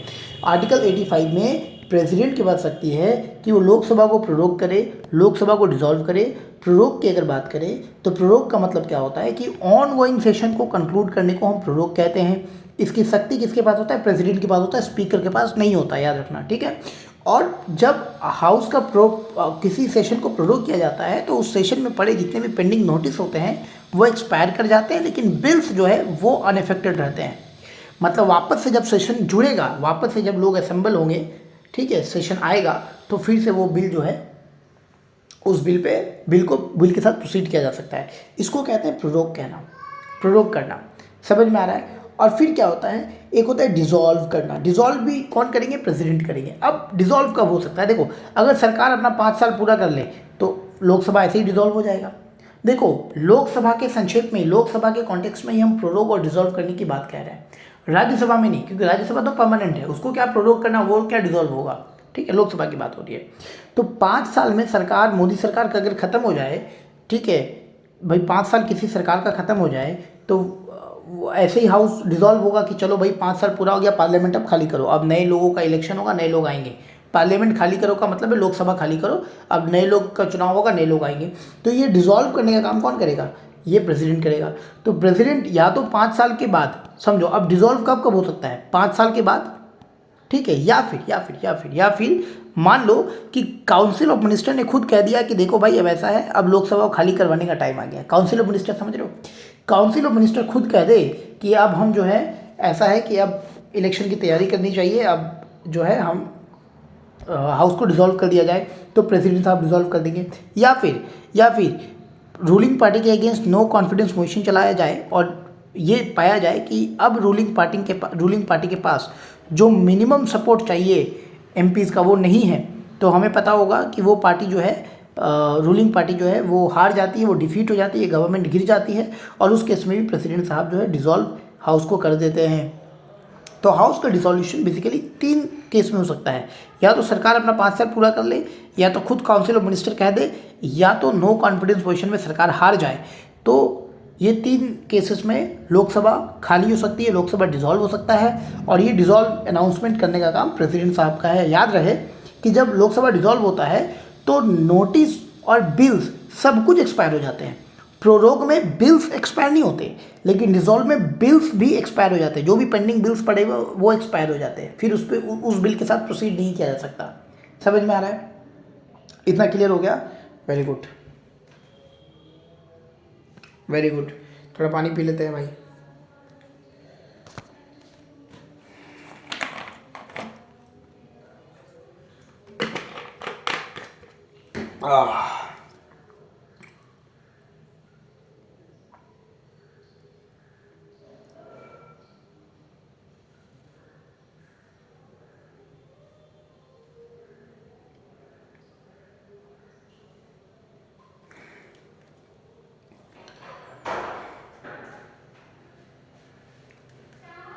ओके, अब देखो क्या है कि हमने आर्टिकल 85 को पढ़ा। अब देखो आर्टिकल 85 जो पढ़ा, ये तो हमने पार्लियामेंट के कॉन्टेक्स्ट में पढ़ा है ना, कि भाई प्रेसिडेंट बुलाएंगे लोकसभा वगैरह, लेकिन वैसे ही तो स्टेट लेवल पे भी तो लेजिस्लेटिव असेंबली होती है, वहाँ भी तो प्रेसिडेंट की जगह गवर्नर होते हैं, वहाँ भी तो लोकसभा की जगह विधानसभा होता है, मतलब लेजिस्लेटिव असेंबली होती है। तो आर्टिकल 85 का ही सिमिलर प्रोविजन आर्टिकल 174 है, याद रखना। और आर्टिकल 174 में तुमको कुछ नहीं करना है, लोकसभा को लेजिस्लेटिव असेंबली से रिप्लेस कर दो और प्रेसिडेंट को गवर्नर से रिप्लेस कर दो, बाकी सब कुछ सेम है। मतलब कि किसी भी राज्यसभा, मतलब किसी भी विधानसभा, ठीक है, किसी भी लेजिस्लेटिव असेंबली को प्रोरोग करने की क्षमता वहाँ के गवर्नर के पास होती है, डिसॉल्व करने की क्षमता वहाँ के गवर्नर के पास होती है, बाकी सब कुछ सेम है। समझ में आ रहा है? वहाँ के गवर्नर का ये दायित्व बनता है कि वो इंश्योर करे कि 2 सेशन के बीच में 6 महीने से ज़्यादा गैप ना हो। तो बेसिकली आर्टिकल 85 जो कि हमारे पार्लियामेंट के लिए है, वही आर्टिकल 174 लेजिस्लेटिव असेंबलीज़ के लिए है। ठीक है, इतना क्लियर हो गया। चलो अब आर्टिकल 87 पे बात करते हैं। आर्टिकल 87 क्या कहता है? आर्टिकल 87 जॉइंट सेशन की बात करता है। जॉइंट सेशन, ठीक है, जॉइंट सिटिंग की बात नहीं हो रही है, जॉइंट सेशन की बात हो रही है। ठीक है, जॉइंट सेशन की बात करता है। यहाँ पे प्रेसिडेंट साहब जो है 2 बार जो है, समझो, प्रेसिडेंट साहब क्या करते हैं कि लोकसभा प्लस राज्यसभा इन दोनों को एक ही कमरा में बिठा करके एक भाषण देते हैं, उसको कहता है जॉइंट सेशन कहा जाता है। ये जॉइंट सेशन आर्टिकल 87 में है। अब ये जॉइंट सेशन लगता कब है? पहले तो जो जनरल इलेक्शन होता है, जनरल इलेक्शन के बाद जो पहला सेशन होगा, जैसे कि मान लो अभी 2024 में जनरल इलेक्शन होने वाला है, ठीक है, इलेक्शन के बाद जो पार्टी जीतेगी सभी लोग आएंगे, पार्लियामेंट में आएंगे, और जो पहला सेशन होगा, जो फर्स्ट सेशन होगा, उसमें प्रेसिडेंट साहब जो है आकर के भाषण देंगे, उसको बोलते हैं मोशन ऑफ थैंक्स। बेसिकली इसको क्या कहा जाता है? Motion of thanks. तो वो आर्टिकल 87 में है। समझ में आ रहा है? तो पहला ये इंस्टांस होता है जब जॉइंट सेशन बैठता है। दूसरा, हर साल का पहला सेशन। तो मान लो अभी 2023 खत्म होगा, 2024 चालू होगा, तो 2024 का जो पहला सेशन होता है, जो कि खास करके बजट सेशन होता है, तो बजट सेशन शुरू होने से पहले प्रेसिडेंट साहब दोनों लोगों को, मतलब लोकसभा राज्यसभा को एक साथ बिठा करके एक भाषण देते हैं, उसको जॉइंट सेशन कहते हैं। तो आर्टिकल 87 में ये 2 इंस्टांसेस हैं जब प्रेसिडेंट साहब जो है दोनों हाउस के लोगों को एक साथ बिठा के एक भाषण देते हैं, इसको जॉइंट सेशन कहा जाता है। समझ में आ रहा है? बेसिकली प्रेसिडेंट भाषण क्या देते हैं? प्रेसिडेंट जो है वो गवर्नमेंट के पॉलिसी प्रायोरिटीज़ को हाईलाइट करते हैं कि किस किस चीज़ पे काम करना है, पहले कब क्या काम हुआ है, अभी क्या काम करना चाहिए, वगैरह वगैरह एक भाषण देते हैं। समझ में आ रहा है? जैसे कहते हैं स्कूल में प्रिंसिपल भाषण देता है, ठीक है। हालांकि प्रिंसिपल को ये मतलब नहीं है कि क्लास में क्या चल रहा है, क्लास में क्या पढ़ाई हो रहा है, नहीं हो रहा है, ये मतलब नहीं है, लेकिन सभी क्लास के लोगों को एक साथ बिठा करके एक भाषण देते हैं। ठीक है, तो वैसे ही प्रेसिडेंट का भी ये स्पीच है। समझ में आ रहा है कि नहीं आ रहा है? ठीक है, अब समझो आर्टिकल 87 में भी फर्स्ट अमेंडमेंट किया गया। तो क्या अमेंडमेंट किया गया? देखो, जो ओरिजिनल आर्टिकल 87 था ना, वो ये नहीं बताता था कि प्रेसिडेंट जो है ये जॉइंट सेशन कब कब बुलाएंगे, ठीक है, कब कब बुलाएंगे। लेकिन फर्स्ट अमेंडमेंट के बाद जो है ये क्लियर कर दिया गया कि जनरल इलेक्शन के पहले सेशन में और हर साल का पहला सेशन में एक जॉइंट सेशन होगा। तो ये फर्स्ट अमेंडमेंट क्लियर किया। समझ में आ रहा है? ठीक है, अब देखो, हमें पता है कि आर्टिकल 87 में जॉइंट सेशन है। सिमिलरली आर्टिकल 108 में जॉइंट सिटिंग है। जॉइंट सिटिंग कब होता है? जब राज्यसभा और लोकसभा के बीच में डेडलॉक हो जाए किसी बात को लेकर के, तो आर्टिकल 108 जो है जॉइंट सिटिंग का प्रावधान देता है। ये जॉइंट सिटिंग बुलाने का भी काम किसका है? प्रेसिडेंट का है। समझ में आ रहा है? प्रेसिडेंट का है। डेडलॉक होता कब है? डेडलॉक तब होता है जब दोनों में से कोई हाउस किसी बिल को या तो रिजेक्ट कर दे या तो 6 महीने तक उसमें कोई भी रिस्पॉन्ड ना करे, तो ये माना जाएगा कि वो रिजेक्ट हो चुका है, तो फिर आर्टिकल 108 लागू होता है। एक्सेप्शन है कि मनी बिल में आर्टिकल 108 लागू नहीं होता, क्योंकि मनी बिल में राज्यसभा का कोई शक्ति ही नहीं है, तो भाई जॉइंट सिटिंग की कोई आवश्यकता ही नहीं है। साथ ही साथ कॉन्स्टिट्यूशनल अमेंडमेंट बिल में भी जो है आप जॉइंट सिटिंग नहीं बिठा सकते। समझ में आ रहा है? तो ये सारी चीज़ें देखो, कितना कुछ हमने पढ़ लिया। हम पढ़ क्या रहे थे और देखो कितने सारे आर्टिकल्स जो है हमने कवर कर लिए, है ना। ठीक है, तो जॉइंट सेशन हमने देखा कि प्रेसिडेंट साहब बुलाते हैं। ठीक है, अच्छा, अभी जो जॉइंट सेशन लिखा हमने, बेसिकली सिटिंग होना चाहिए। ठीक है, ये सिटिंग होना चाहिए। तो जॉइंट सिटिंग प्रेसिडेंट साहब बुलाते हैं, लेकिन उसको प्रिसाइड कौन करता है? स्पीकर करेगा। कौन करेगा? स्पीकर करेगा। स्पीकर अगर बीमार है तो डिप्टी स्पीकर करेगा। डिप्टी स्पीकर बीमार है तो राज्यसभा का डिप्टी चेयरमैन करेगा। चेयरमैन कभी नहीं कर सकता, याद रखो, किसी भी हाल में चेयरमैन जॉइंट सिटिंग को प्रिसाइड नहीं कर सकता। चेयरमैन कौन होता है? चेयरमैन हमारे प्रेसिडेंट साहब, वाइस प्रेसिडेंट होते हैं। चेयरमैन कौन होता है? चेयरमैन वाइस प्रेसिडेंट होता है, विच मीन्स कि वाइस प्रेसिडेंट या चेयरमैन किसी भी हाल में जॉइंट सिटिंग को प्रिसाइड नहीं कर सकता। प्रिसाइड करने का अधिकार किसके पास है? स्पीकर या डिप्टी स्पीकर या डिप्टी चेयरमैन। समझ में आ रहा है? ठीक है, समझ में आ रहा है। ऐसे जॉइंट सेशन को देखो, ऐसे बुलाते तो प्रेसिडेंट है। ठीक है, फॉर्मली एक प्रेसिडेंट जो है, हमें पता है कॉन्स्टिट्यूशन में प्रेसिडेंट जो है वो फॉर्मल हेड होते हैं, नाम मात्र के हेड होते हैं, तो बुलाते तो ऐसे प्रेसिडेंट है, लेकिन बेसिकली जो नोटिस कौन भेजता है, नोटिस भेजता है सेक्रेटरी जनरल, जो कि IAS होता है, ठीक है। सेक्रेटरी जनरल जो होता है वो समन करता है, ठीक है। समझ में आ रहा है कि सेक्रेटरी जनरल बोलता है कि हाँ भाई फलाना दिन में दोनों हाउसेस को लोगों को एक साथ आना है, ठीक है। अब समझो, अब उस ज्वाइंट सेटिंग का टाइम को कौन डिसाइड करेगा, स्पीकर करेगा। टाइम को कौन डिसाइड करेगा भाई, स्पीकर करेगा। और क्योरम कितना होना चाहिए। अच्छा, टाइम एंड एडजर्नमेंट। एडजर्नमेंट का मतलब क्या होता है, एडजर्नमेंट का मतलब होता है कि किसी भी सेशन को एडजर्न करना। देखो, एक होता है एडजर्न, एक होता है प्रोरोग, एक होता है डिसॉल्व करना। प्रोरोग डिसॉल्व करना हमने पढ़ लिया कि प्रेसिडेंट के पास होता है। एडजर्न करने का मतलब ये होता है कि स्पीकर जो है बोलता है जा भाई चाय पानी पी लो, उसके बाद आकर के काम को चालू करना, ठीक है। या 2 दिन की छुट्टी पे चले जाओ, उसके बाद आके काम को चालू करना, तो इसको कहते हैं एडजर्न करना, ठीक है। तो एडजर्न का मतलब होता है कि टेम्पररी बेसिस पे, हम लोग एडजर्न को बाद में डिटेल में पढ़ेंगे, बस अभी इतना समझो कि एडजर्न करने की क्षमता जो है स्पीकर के पास होती है। समझ में आ रहा है। अच्छा, ज्वाइंट सेशन के लिए हमारे पास क्योरम कितना होना चाहिए, ठीक है। और सिर्फ ज्वाइंट सेशन के लिए ही नहीं, पार्लियामेंट में, लोकसभा या राज्यसभा में अगर काम करना है तो मिनिमम कितने लोग होने चाहिए, मिनिमम 1/10 होने चाहिए। तो टोटल जितने, मान लो अगर टोटल 500 लोग हैं तो इसका 1/10 50 होता है, तो मिनिमम 50 लोग मौजूद होने चाहिए, तब जा करके काम आगे बढ़ेगा, है ना भाई। क्लास में क्या होता है, क्लास में मान लो कि 100 बच्चा है, किसी दिन 1 बच्चा है, तो मास्टर बोलता है जाओ आज नहीं पढ़ाएंगे, है ना, आज छुट्टी, ठीक है। कम से कम 10 बच्चा आएगा तब ना पढ़ाएंगे भाई। तो वैसे ही जो क्योरम का मतलब होता है कि मिनिमम नंबर कितने होने चाहिए हाउस में मौजूद, ताकि हाउस के काम को आगे बढ़ाया जा सके, ठीक है। तो वो होता है 1/10, याद रखना, इसको क्योरम कहते हैं। तो टोटल का 1/10 होता है। इतना समझ में आ रहा है। तो हमने ये चीज़ पढ़ लिया। अब आते हैं आर्टिकल 341 में। आर्टिकल 341 क्या कहता है। आर्टिकल 341 कहता है कि प्रेसिडेंट के पास ये शक्ति है, समझो, प्रेसिडेंट के पास ये शक्ति है कि वो किसी भी कास्ट, रेस या ट्राइब के लोगों को शेड्यूल कास्ट की कैटेगरी में रख सके। जो स्टेट, जो कंसर्न स्टेट है, मान लो कि प्रेसिडेंट को लगता है कि झारखंड राज्य में मौजूद एक ट्राइब है एक्स, इस ट्राइब के लोगों को शेड्यूल कास्ट का दर्जा देना चाहिए, तो प्रेसिडेंट साहब जो है झारखंड की सरकार से कंसल्ट करके उस ट्राइब को जो है शेड्यूल कास्ट में रखेगा। समझ में आ रहा है। तो आर्टिकल 341 प्रेसिडेंट को ये अधिकार देता है कि वो किसी भी कास्ट, रेस और ट्राइब के लोगों को शेड्यूल कास्ट डिक्लेयर कर सकता है। कब, उस स्टेट के सरकार से, जिस स्टेट में वो कास्ट, रेस या ट्राइब है, उस राज्य के सरकार से कंसल्ट करके। समझ में आ रही है। आर्टिकल 341 है। सेम चीज़ शेड्यूल कास्ट की जगह अगर शेड्यूल ट्राइब कर दो तो वो आर्टिकल 342 बन जाएगा। मतलब आर्टिकल 342 में प्रेसिडेंट को ये अधिकार है कि वो किसी भी कास्ट, रेस और ट्राइब के लोगों को शेड्यूल ट्राइब घोषित कर सकता है उस राज्य के सरकार से कंसल्ट करने के बाद। ये आर्टिकल 342 कहता है। समझ में आ गया। आर्टिकल 372 पे आते हैं।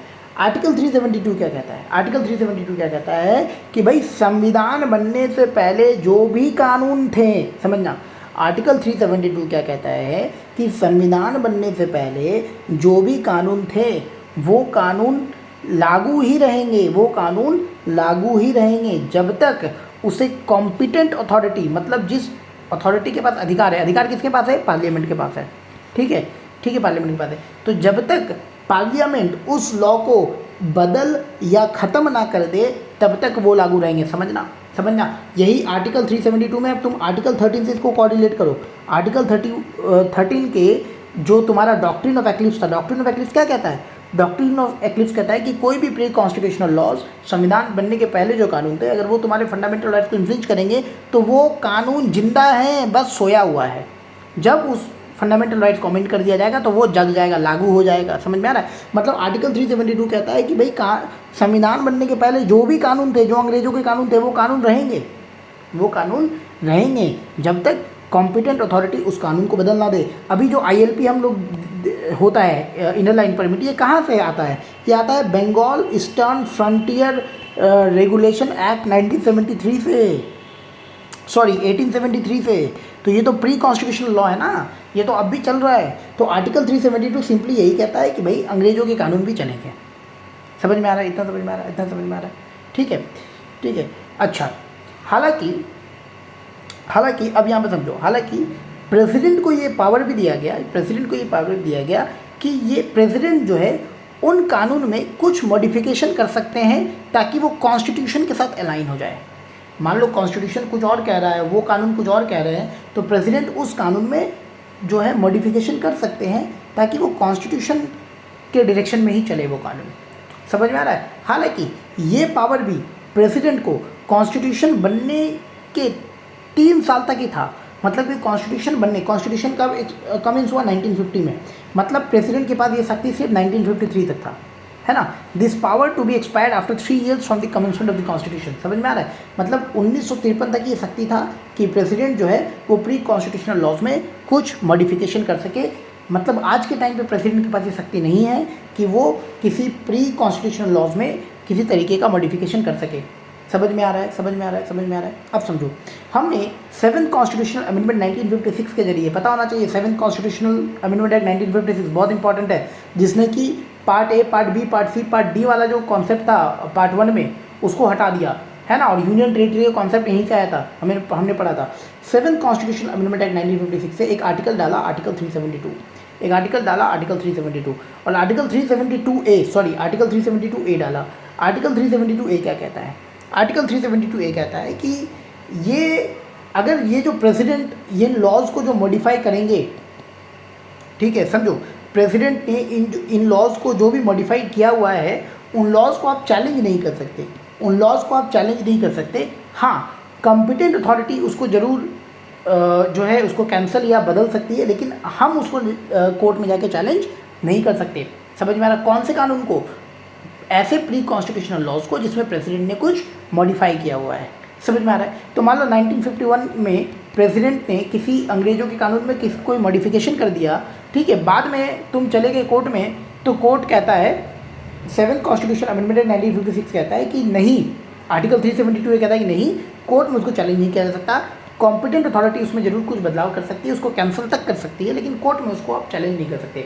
सो आर्टिकल 372A क्या है ये भी हमने देखा। देखो, हमने आर्टिकल 370 भी पढ़ा था, जम्मू एंड कश्मीर वाला, याद रखना, ठीक है। अब आते हैं आर्टिकल 376 में। आर्टिकल 376 क्या है? समझो, आर्टिकल 376 क्या है? आर्टिकल 376 बेसिकली ट्रांजिशनल प्रोविजन है। ट्रांजिशनल प्रोविजन का मतलब होता है कि हम एक तरीके से समझाता हूँ मैं इसको मैं समझाता हूँ। देखो, ट्रांजिशनल प्रोविजन है, इसको समझो। आर्टिकल 376 क्या कहता है कि वो जजेस, समझो, वो जजेस, देखो, अंग्रेज़ों के टाइम में क्या होता था? अंग्रेज़ों के टाइम में जो है अंग्रेज़ों का हाई कोर्ट होता था, उसको हम प्रोविंशियल हाई कोर्ट कहते थे। क्या कहते थे? Provincial high court. जैसे कैलकाटा में सबसे पहली हाई कोर्ट कहाँ बनी थी? सबसे पहली सुप्रीम कोर्ट कहाँ बनी थी? कैलकाटा में बनी थी। उसके बाद धीरे धीरे हाई कोर्ट बने, ठीक है। तो आर्टिकल 376 कहता है कि जो भी जजेस, अब ऐसा थोड़ी है कि कॉन्स्टिट्यूशन बन गया तो जो कोर्ट में जो जज बैठे हुए हैं उसको हम ये कह दें कि तुम तो अंग्रेज़ों के समय का जज हो, तुम हटो, अब हम नया जज बैठाएंगे, ऐसा तो नहीं कह सकते, ठीक है। तो आर्टिकल 376 क्या कहता है कि जो भी हाई कोर्ट के जो भी जजेस थे अंग्रेज़ों के टाइम में, जो अंग्रेज़ों के टाइम में थे, मतलब कॉन्स्टिट्यूशन बनने के पहले से जो हाई कोर्ट में जो जजेस थे जो सर्व कर रहे थे, वो ऑटोमेटिकली कॉन्स्टिट्यूशन बनने के बाद भारतीय हाई कोर्ट के वो जजेस हो जाएंगे। समझ में आ रहा है?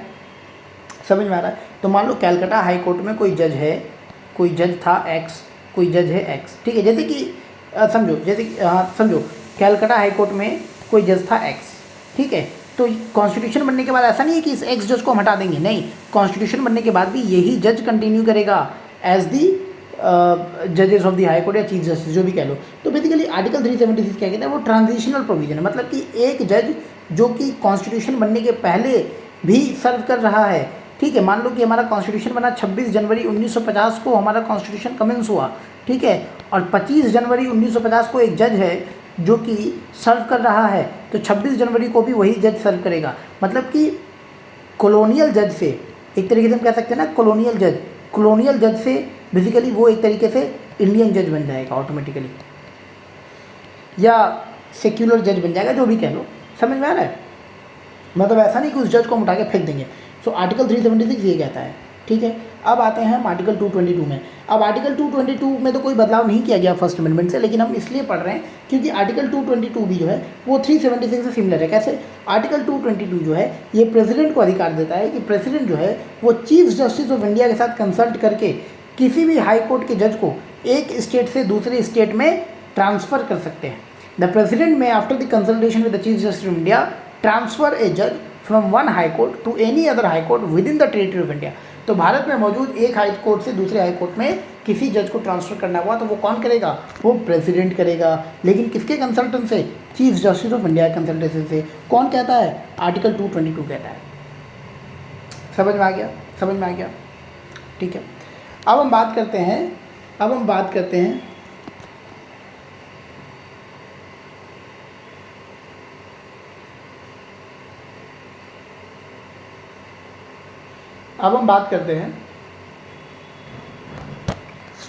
कि फंडामेंटल राइट्स के फीचर्स क्या क्या हैं। तो हमने फर्स्ट अमेंडमेंट को काफ़ी अच्छे से पढ़ा। फर्स्ट अमेंडमेंट से जो एसोसिएटेड जो भी आर्टिकल्स थे उसको भी हमने काफ़ी अच्छे से पढ़ा। अब समझते हैं कि फंडामेंटल राइट्स के फीचर्स क्या क्या हैं। देखो, फंडामेंटल राइट्स पहले तुमको ये पता होना चाहिए कि आर्टिकल 15, 16, 19, 29 से सिर्फ और सिर्फ नागरिकों को अवेलेबल है, सिटीजन्स को अवेलेबल है। सिटीजन्स का हमने परिभाषा देखा था सिटीजनशिप का। सिटीजनशिप क्या है? Citizenship are legal status, okay, citizenship are legal status which are granted to individuals, okay, which are granted to individuals and it ensures certain privileges and certain rights। समझ में आ रहा है? मतलब नागरिकता वो कानूनी परिस्थितियाँ या कानूनी स्थिति जो किसी व्यक्ति को एक विशिष्ट देश के भीतर कुछ अधिकार, कुछ विशेष अधिकार और कुछ जिम्मेदारियाँ प्रदान करती है। ये हमने नागरिकता के परिभाषा में पढ़ा था। आर्टिकल 15, 16, 19, 29 जो है ये सिर्फ और सिर्फ भारत के नागरिकों को अवेलेबल है। फंडामेंटल राइट्स के फीचर्स क्या हैं? देखो, फंडामेंटल राइट्स पहली बात तो सीधा सीधा कॉन्स्टिट्यूशन से प्रोटेक्टेड है। मतलब ऐसा नहीं है कि मोदी सरकार ने एक कानून बनाया और उस कानून में हमें फ्रीडम ऑफ स्पीच दिया, नहीं, हमें सीधा कॉन्स्टिट्यूशन देता है। समझ में आ रहा है? मतलब सरकार कोई भी आए, कॉन्स्टिट्यूशन वही रहेगा और कॉन्स्टिट्यूशन में मौजूद राइट्स वही रहेंगे। ठीक है, तो प्रोटेक्टेड बाय कॉन्स्टिट्यूशन। दूसरा, फंडामेंटल राइट जो ये सैक्रोसैंक्ट नहीं होते। सैक्रोसैंक्ट का मतलब क्या होता है कि ये फंडामेंटल राइट्स जो है ऐसा नहीं है कि इसमें पार्लियामेंट कुछ बदलाव नहीं कर सकती। ऑफकोर्स पार्लियामेंट इसमें बदलाव कर सकती है, लेकिन सिर्फ एक कॉन्स्टिट्यूशनल अमेंडमेंट के जरिए। समझ में आ रहा है? और वो भी कॉन्स्टिट्यूशनल अमेंडमेंट डॉक्ट्रिन और बेसिक स्ट्रक्चर के अधीन रहता है कि नहीं? तो फंडामेंटल राइट सैक्रोसैंक्ट नहीं होता। सैक्रोसैंक्ट नहीं होता का मतलब है कि पार्लियामेंट के पास अधिकार है कि पार्लियामेंट जो है उसमें अमेंडमेंट कर सकती है by a constitutional amendment act. समझ में आ रहा है? उसके बाद क्या सरकार क्या हमारा फंडामेंटल राइट्स एब्सोल्यूट होता है? नहीं, हमारा फंडामेंटल राइट्स एब्सोल्यूट नहीं होता। विच मीन्स कि सरकार जो है वो रिजनेबल रेस्ट्रिक्शन लगा सकते हैं। हालांकि वो रेस्ट्रिक्शन कितना रिजनेबल है वो कोर्ट डिसाइड करता है। ठीक है, समझ में आ रहा है? दूसरी बात, फंडामेंटल राइट जस्टिसेबल होता है। विच मीन्स कि कोई इंसान अपने फंडामेंटल राइट्स के इन्फोर्समेंट के लिए कोर्ट जा सकता है।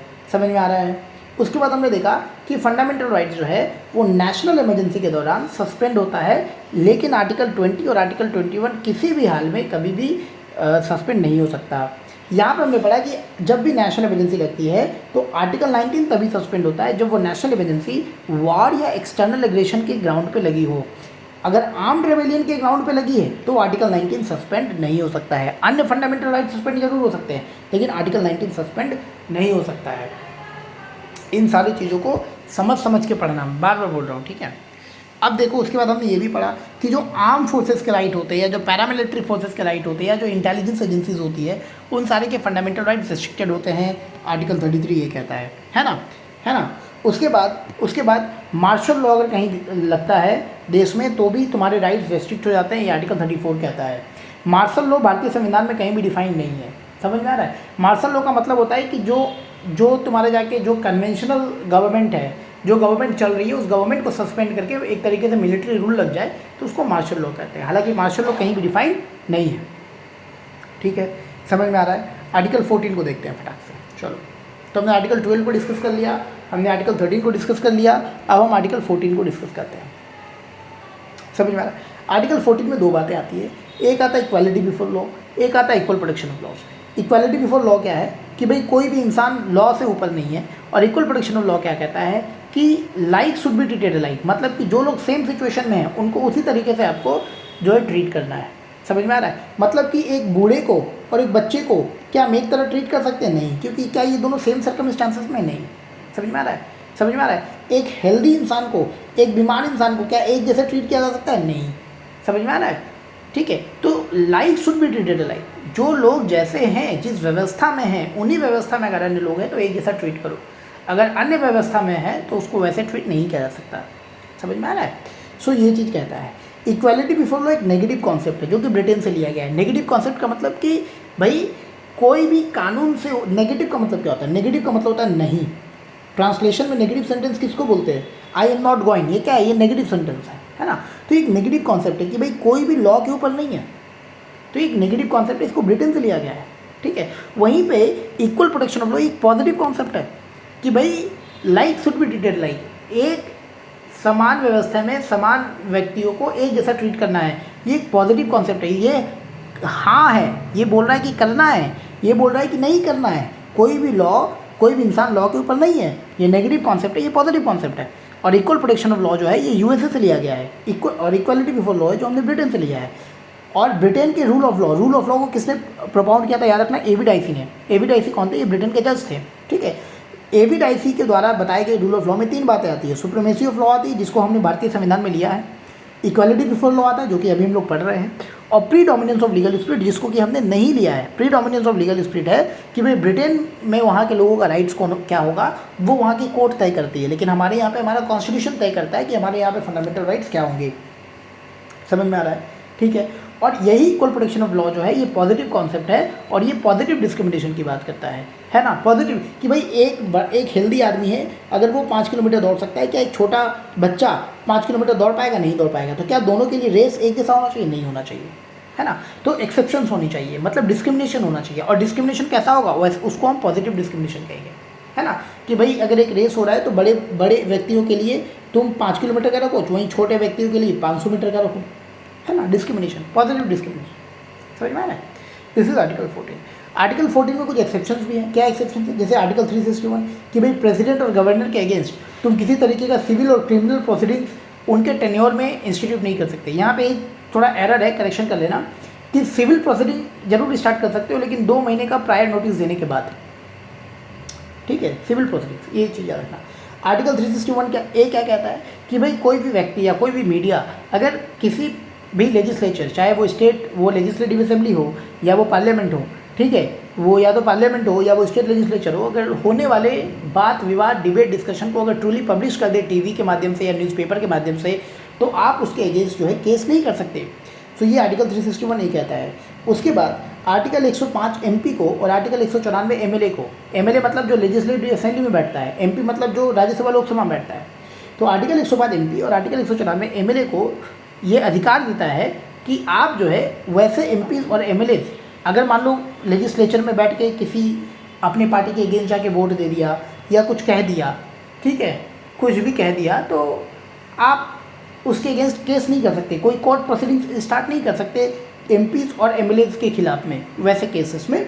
और इसको आर्टिकल 105 और आर्टिकल 194 में दिया गया है। बेसिकली इसको जो है इसको पार्लियामेंट्री प्रिविलेजेस कहते हैं, ठीक है? तो ये चीज़ याद रखना, आर्टिकल 105 आर्टिकल 194, ठीक है? और जो फॉरेन डिप्लोमेट्स होते हैं उनको सिविल और क्रिमिनल प्रोसीडिंग से इम्यूनिटी मिलती है। मतलब जो लोग मान लो अमेरिका का कोई यहाँ पे हाई कमिश्नर है, कोई फॉरेन डिप्लोमेट है यहाँ के एम्बेसी में, ठीक है, तो आप उसको नॉर्मल कॉन्स्टिट्यूशन या नॉर्मल जो इंडियन लॉज है उसके तहत आप उसको ट्रीट नहीं कर सकते, ठीक है? सो ये सारे कुछ जो है, ये सारा जो है ये आर्टिकल 14 का एक्सेप्शंस है। तो यहाँ तक हमने कवर कर लिया है।